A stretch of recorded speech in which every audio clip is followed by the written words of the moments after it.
Hey guys, what's up? So here we are today starting the third podcast. This is awesome how God is working in Bible Over Booze Ministries. Getting a lot of support from people from Brisbane and the coast. It's awesome. So today I'm going to be focusing on alcohol abuse and enough to chill out but not pass out. Now, before you guys stop the podcast and refresh your news feed or something like that, I want to say I'm not saying drinking is bad.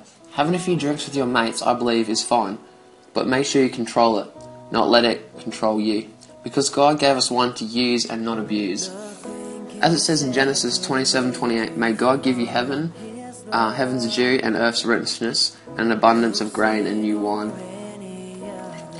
You know, I was having trouble working out this podcast. I didn't have much things to say because it's such a controversial subject. For days I had nothing. I couldn't even think of a single thing. But I had a real intimate session with God, and I was reading the Bible and praying and cranking His music, you know.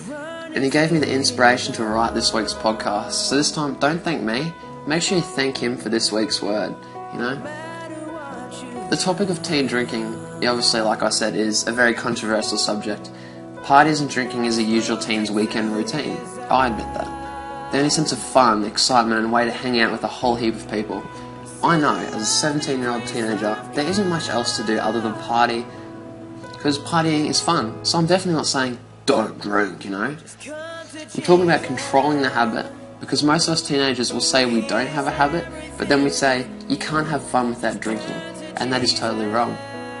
What does drinking give you? It gives you more self-esteem, more confidence, takes the pressure of life out of you, loosens you up and chills you out. You can get tipsy and have the same effects. You don't have to get fully drunk to have fun. Do you really think it's fun making a fool of yourself, being stupid, vomiting and passing out? Too many of you guys are saying, go and drink till I pass out. You know, is that really what you want? In Proverbs 21, it says, wine is a mocker, strong drink is raging, and whosoever is deceived is not wise. I'm here to tell you today, you don't need to drink to have those good effects without making a fool of yourself, without acting like an idiot. Alcohol has become such a widely accepted drug. It's been around for years. I know it's part of Australian culture. That's why I'm not saying not to drink or anything like that. But if you want those one-night effects, where you have more self-confidence and self-esteem, and you're chilled out, and you can pass your worries away, turn to God.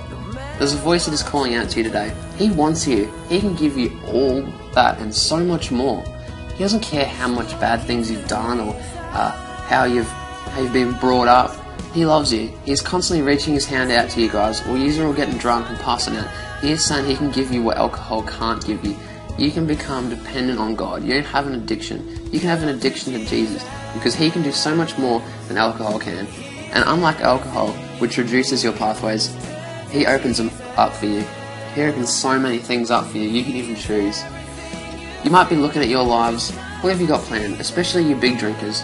I'm not just talking to you party-going teens. I'm talking to young adults and older alcoholics. Is your daily plan to drink? You might not notice it, but you're drinking not only having a major effect on your body, but also your family. Your anger is hurting your sons, your daughters, your wives, and your husbands. They wish you would stop. They're yelling, they're hitting. Why don't you stop? Because you're dependent on alcohol to get you through the day. Let me tell you now, even as this podcast is reaching out to nearly over 100 people, I'm talking to you, and only you. How about you quit the bottle and become dependent on God? Because you might be looking at your lives thinking it's all you're going to be. If you give out to the one who gave you life, you're going to have things to look forward to, open pathways, because nothing is impossible for Him. God has great plans for you guys, and I don't want you to miss out on what He has in store for you. Before you take your next step, remember to only have a few, or even none. If you want to have fun, come to Jesus. He is everything you need and everything you seek. In Jeremiah 29 verse 11 it says, for I know the plans I have for you. They are plans for good and not disaster, to give you a future and a hope. So why don't you put down the booze, stand up and take the challenge. You never know where it will lead you.